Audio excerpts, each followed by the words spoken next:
The Stockbroker's Clerk. Shortly after my marriage I had bought a connection in the Paddington district. Old Mr. Farquhar, from whom I purchased it, had at one time an excellent general practice. But his age, and an affliction of the nature of St. Vitus's dance from which he suffered, had very much thinned it.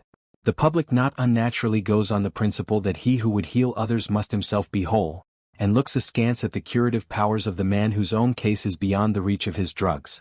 Thus as my predecessor weakened his practice declined, until when I purchased it from him it had sunk from 1,200 to little more than 300 a year.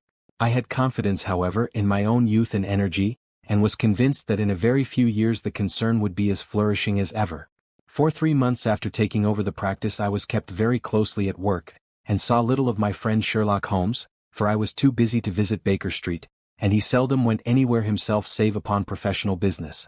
I was surprised, therefore, when one morning in June, as I sat reading the British Medical Journal after breakfast, I heard a ring at the bell, followed by the high, somewhat strident tones of my old companion's voice.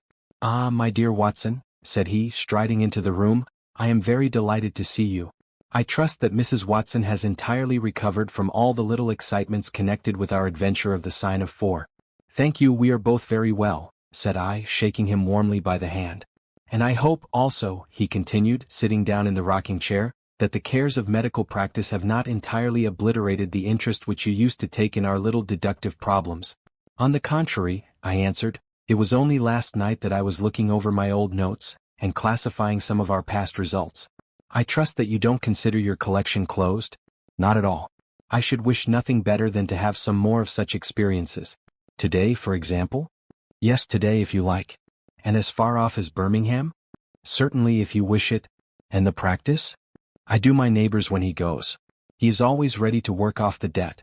"Ah, nothing could be better," said Holmes, leaning back in his chair and looking keenly at me from under his half-closed lids. "I perceive that you have been unwell lately.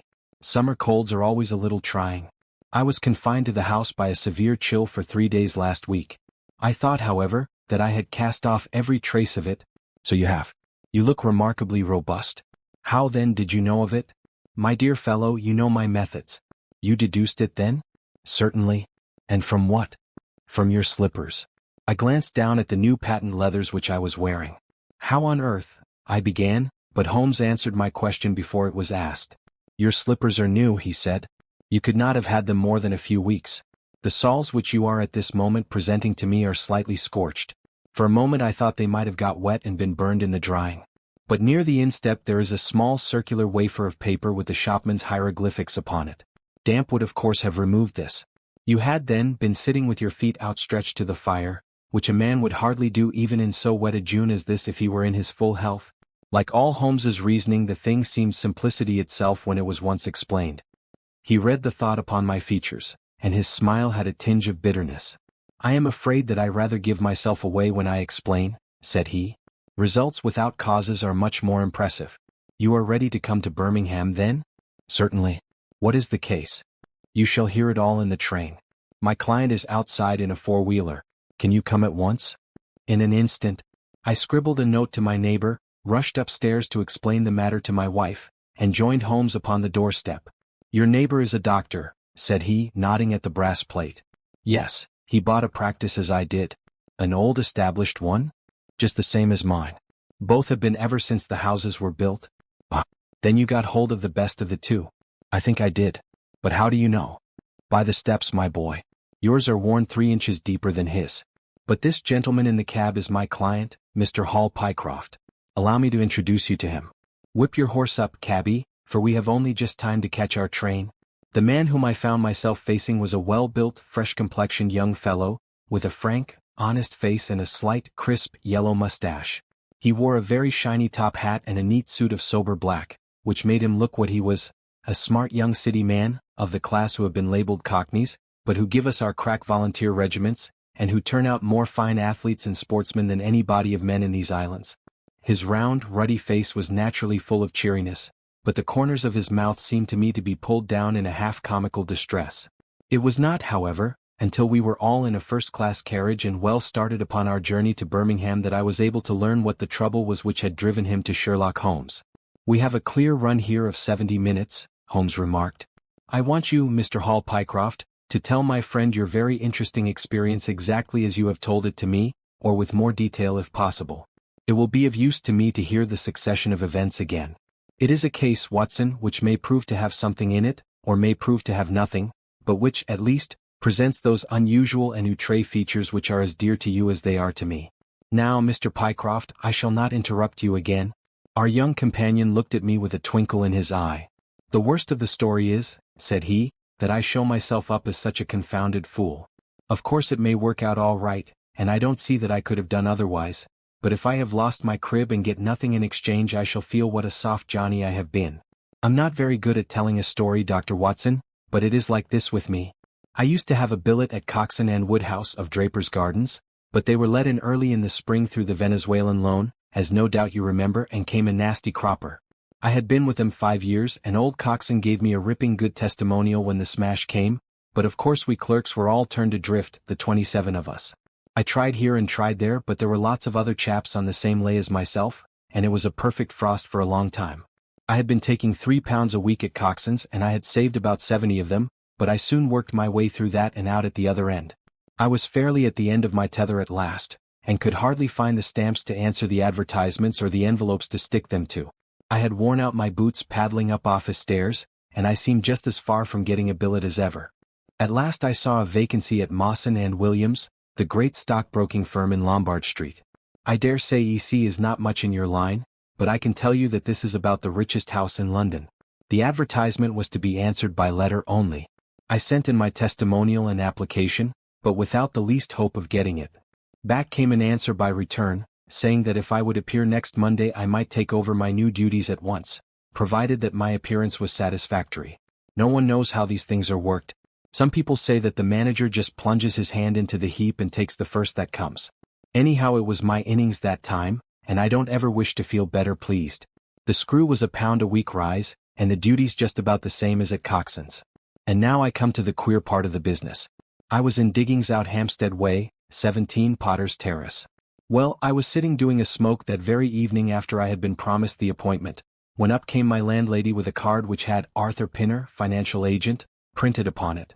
I had never heard the name before and could not imagine what he wanted with me, but of course I asked her to show him up. In he walked, a middle-sized, dark-haired, dark-eyed, black-bearded man, with a touch of the sheeny about his nose. He had a brisk kind of way with him and spoke sharply, like a man who knew the value of time. "Mr. Hall Pycroft, I believe?" said he. "Yes, sir," I answered, pushing a chair towards him. "Lately engaged at Coxon and Woodhouse's?" "Yes, sir." "And now on the staff of Mawson's?" "Quite so." "Well," said he, "the fact is that I have heard some really extraordinary stories about your financial ability. You remember Parker, who used to be Coxon's manager? He can never say enough about it." Of course I was pleased to hear this. I had always been pretty sharp in the office, but I had never dreamed that I was talked about in the city in this fashion. "You have a good memory?" said he. "Pretty fair," I answered modestly. "Have you kept in touch with the market while you have been out of work?" he asked. "Yes, I read the stock exchange list every morning." "Now that shows real application," he cried. "That is the way to prosper. You won't mind my testing you, will you? Let me see. How are Ayrshires? 106 1/4 to 105 7/8. And New Zealand Consolidated? 104. And British Broken Hills? 7 to 7 6. Wonderful," he cried with his hands up. "This quite fits in with all that I had heard. My boy, you are very much too good to be a clerk at Mawson's." This outburst rather astonished me, as you can think. "Well," said I, "other people don't think quite so much of me as you seem to do, Mr. Pinner. I had a hard enough fight to get this berth and I am very glad to have it. Pooh, man, you should soar above it. You are not in your true sphere. Now I'll tell you how it stands with me. What I have to offer is little enough when measured by your ability, but when compared with Mawson's it's light to dark. Let me see. When do you go to Mawson's?" "On Monday." "Ha ha. I think I would risk a little sporting flutter that you don't go there at all." "Not go to Mawson's?" "No, sir. By that day you will be the business manager of the Franco-Midland Hardware Company, Limited, with 134 branches in the towns and villages of France, not counting one in Brussels and one in San Remo." This took my breath away. "I never heard of it," said I.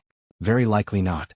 It has been kept very quiet, for the capital was all privately subscribed, and it's too good a thing to let the public into.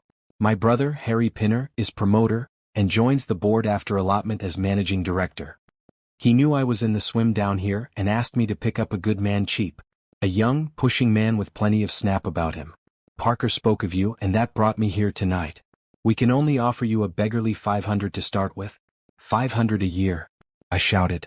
Only that at the beginning, but you are to have an overriding commission of 1% on all business done by your agents, and you may take my word for it that this will come to more than your salary. But I know nothing about hardware. Tut, my boy, you know about figures? My head buzzed and I could hardly sit still in my chair. But suddenly a little chill of doubt came upon me. I must be frank with you, said I. Mawson only gives me 200, but Mawson is safe. Now, really, I know so little about your company that— Ah, smart, smart, he cried in a kind of ecstasy of delight. You are the very man for us. You are not to be talked over, and quite right too. Now, here's a note for £100, and if you think that we can do business you may just slip it into your pocket as an advance upon your salary. That is very handsome, said I. When should I take over my new duties? Be in Birmingham tomorrow at 1, said he. I have a note in my pocket here which you will take to my brother. You will find him at 126B Corporation Street, where the temporary offices of the company are situated. Of course he must confirm your engagement, but between ourselves it will be all right. Really, I hardly know how to express my gratitude, Mr. Pinner, said I. Not at all, my boy. You have only got your deserts. There are one or two small things, mere formalities, which I must arrange with you. You have a bit of paper beside you there. Kindly write upon it, I am perfectly willing to act as business manager to the Franco-Midland Hardware Company, Limited, at a minimum salary of £500. I did as he asked and he put the paper in his pocket. There is one other detail, said he. What do you intend to do about Mawson's? I had forgotten all about Mawson's in my joy. I'll write and resign, said I. Precisely what I don't want you to do. I had a row over you with Mawson's manager. I had gone up to ask him about you and he was very offensive, accused me of coaxing you away from the service of the firm and that sort of thing. At last I fairly lost my temper. If you want good men you should pay them a good price, said I. He would rather have our small price than your big one, said he. I'll lay you a fiver, said I, that when he has my offer you'll never so much as hear from him again. Done, said he. We picked him out of the gutter and he won't leave us so easily. Those were his very words. The impudent scoundrel, I cried. I've never so much as seen him in my life. Why should I consider him in any way? I shall certainly not write if you would rather I didn't. Good. That's a promise, said he, rising from his chair. Well, I'm delighted to have got so good a man for my brother. Here's your advance of £100 and here is the letter. Make a note of the address, 126B Corporation Street, and remember that 1 o'clock tomorrow is your appointment. Good night, and may you have all the fortune that you deserve. That's just about all that passed between us as near as I can remember. You can imagine, Dr. Watson, how pleased I was at such an extraordinary bit of good fortune. I sat up half the night hugging myself over it, and next day I was off to Birmingham in a train that would take me in plenty time for my appointment. I took my things to a hotel in New Street, and then I made my way to the address which had been given me. It was a quarter of an hour before my time, but I thought that would make no difference. 126B was a passage between two large shops, which led to a winding stone stair, from which there were many flats, let as offices to companies or professional men. The names of the occupants were painted at the bottom on the wall, but there was no such name as the Franco-Midland Hardware Company, Limited. I stood for a few minutes with my heart in my boots, wondering whether the whole thing was an elaborate hoax or not, when up came a man and addressed me. He was very like the chap I had seen the night before, the same figure and voice, but he was clean-shaven and his hair was lighter. Are you Mr. Hall Pycroft? He asked. Yes, said I. Oh, I was expecting you, but you are a trifle before your time. I had a note from my brother this morning in which he sang your praises very loudly. I was just looking for the offices when you came. We have not got our name up yet, for we only secured these temporary premises last week. Come up with me and we will talk the matter over. I followed him to the top of a very lofty stair, and there, right under the slates, were a couple of empty, dusty little rooms, uncarpeted and uncurtained, into which he led me. I had thought of a great office with shining tables and rows of clerks, such as I was used to, and I dare say I stared rather straight at the two deal chairs and one little table, which, with a ledger and a waste-paper basket, made up the whole furniture. Don't be disheartened, Mr. Pycroft, said my new acquaintance, seeing the length of my face. Rome was not built in a day and we have lots of money at our backs, though though we don't cut much dash yet in offices. Pray sit down and let me have your letter. I gave it to him and he read it over very carefully. You seem to have made a vast impression upon my brother Arthur, said he, and I know that he is a pretty shrewd judge. He swears by London, you know, and I by Birmingham, but this time I shall follow his advice. Pray consider yourself definitely engaged. What are my duties? I asked. You will eventually manage the great depot in Paris, which will pour a flood of English crockery into the shops of 134 agents in France.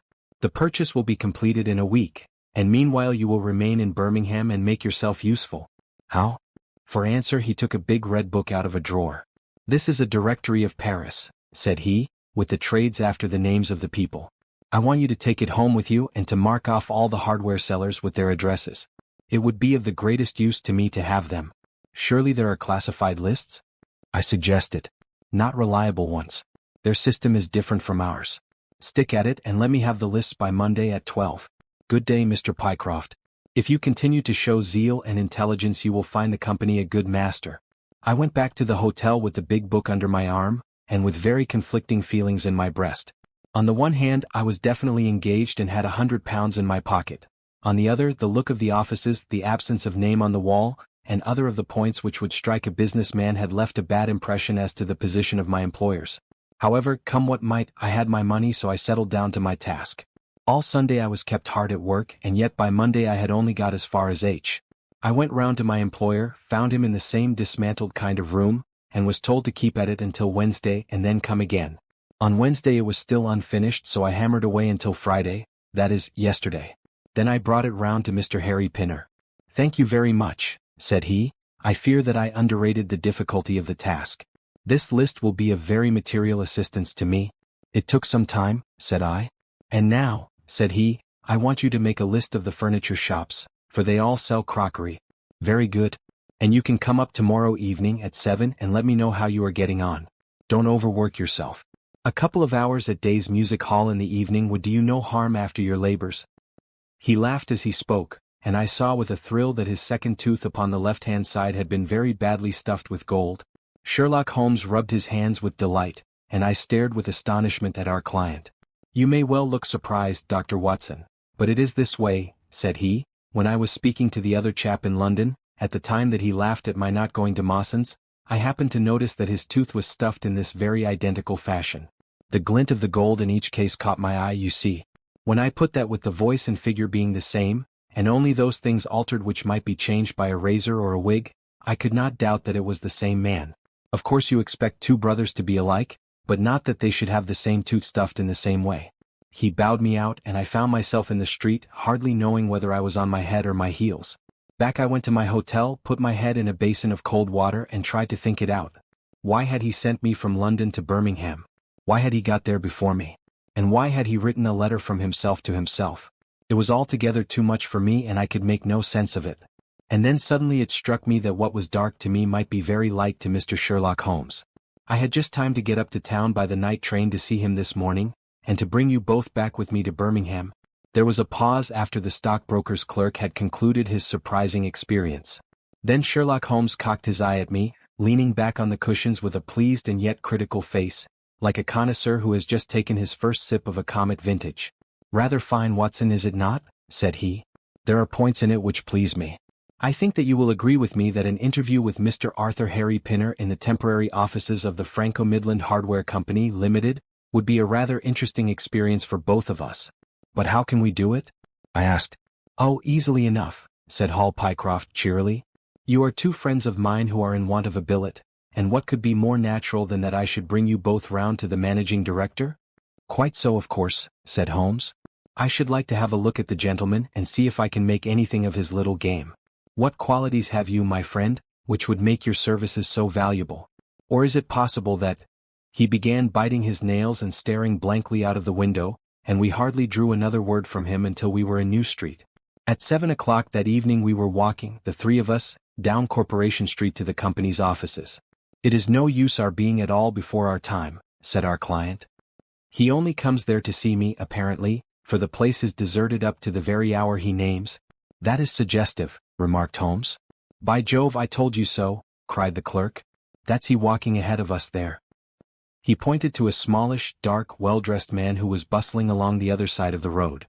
As we watched him, he looked across at a boy who was bawling out the latest edition of the evening paper, and running over among the cabs and buses, he bought one from him. Then, clutching it in his hand, he vanished through a doorway. "There he goes," cried Hall Pycroft. "These are the company's offices into which he has gone. Come with me and I'll fix it up as easily as possible." Following his lead, we ascended 5 stories, until we found ourselves outside a half-open door, at which our client tapped.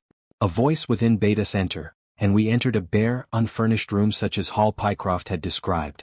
At the single table sat the man whom we had seen in the street, with his evening paper spread out in front of him, and as he looked up at us it seemed to me that I had never looked upon a face which bore such marks of grief, and of something beyond grief, of a horror such as comes to few men in a lifetime.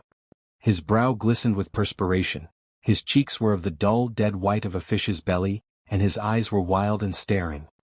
He looked at his clerk as though he failed to recognize him, and I could see by the astonishment depicted upon our conductor's face that this was by no means the usual appearance of his employer.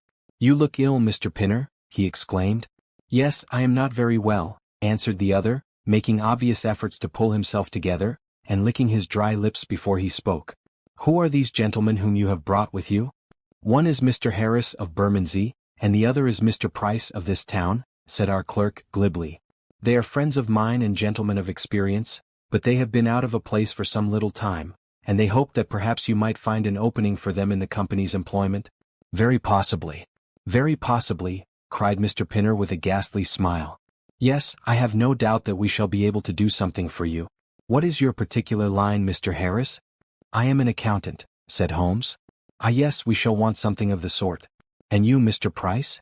"A clerk," said I. "I have every hope that the company may accommodate you. I will let you know about it as soon as we come to any conclusion. And now I beg that you will go. For God's sake, leave me to myself." These last words were shot out of him, as though the constraint which he was evidently setting upon himself had suddenly and utterly burst asunder. Holmes and I glanced at each other, and Hall Pycroft took a step towards the table. "You forget, Mr. Pinner, that I am here by appointment to receive some directions from you," said he. "Certainly, Mr. Pycroft, certainly," the other resumed in a calmer tone. "You may wait here a moment, and there is no reason why your friends should not wait with you. I will be entirely at your service in 3 minutes, if I might trespass upon your patience so far." He rose with a very courteous air, and bowing to us, he passed out through a door at the farther end of the room, which he closed behind him. "What now?" whispered Holmes. "Is he giving us the slip?" "Impossible," answered Pycroft. "Why so?" "That door leads into an inner room." "There is no exit?" "None." "Is it furnished?" "It was empty yesterday." "Then what on earth can he be doing? There is something which I don't understand in this manner. If ever a man was 3 parts mad with terror, that man's name is Pinner. What can have put the shivers on him?" "He suspects that we are detectives," I suggested. "That's it," cried Pycroft. Holmes shook his head. He did not turn pale. "He was pale when we entered the room," said he. "It is just possible that—" His words were interrupted by a sharp rat-tat from the direction of the inner door. "What the deuce is he knocking at his own door for?" cried the clerk. Again and much louder came the rat-tat-tat. We all gazed expectantly at the closed door. Glancing at Holmes, I saw his face turn rigid, and he leaned forward in intense excitement. Then suddenly came a low gargling sound, and a brisk drumming upon woodwork. Holmes sprang frantically across the room and pushed at the door. It was fastened on the inner side. Following his example, we threw ourselves upon it with all our weight. One hinge snapped, then the other, and down came the door with a crash. Rushing over it, we found ourselves in the inner room. It was empty. But it was only for a moment that we were at fault. At one corner, the corner nearest the room which we had left, there was a second door. Holmes sprang to it and pulled it open. A coat and waistcoat were lying on the floor, and from a hook behind the door, with his own braces round his neck, was hanging the managing director of the Franco-Midland Hardware Company. His knees were drawn up, his head hung at a dreadful angle to his body, and the clatter of his heels against the door made the noise which had broken in upon our conversation. In an instant I had caught him round the waist, and held him up while Holmes and Pycroft untied the elastic bands which had disappeared between the livid creases of skin. Then we carried him into the other room, where he lay with a clay-colored face, puffing his purple lips in and out with every breath, a dreadful wreck of all that he had been but 5 minutes before. "What do you think of him, Watson?" asked Holmes. I stooped over him and examined him. His pulse was feeble and intermittent, but his breathing grew longer, and there was a little shivering of his eyelids, which showed a thin white slit of ball beneath. "It has been touch and go with him," said I, "but he'll live now. Just open that window and hand me the water carafe." I undid his collar, poured the cold water over his face, and raised and sank his arms until he drew a long, natural breath. "It's only a question of time now," said I as I turned away from him.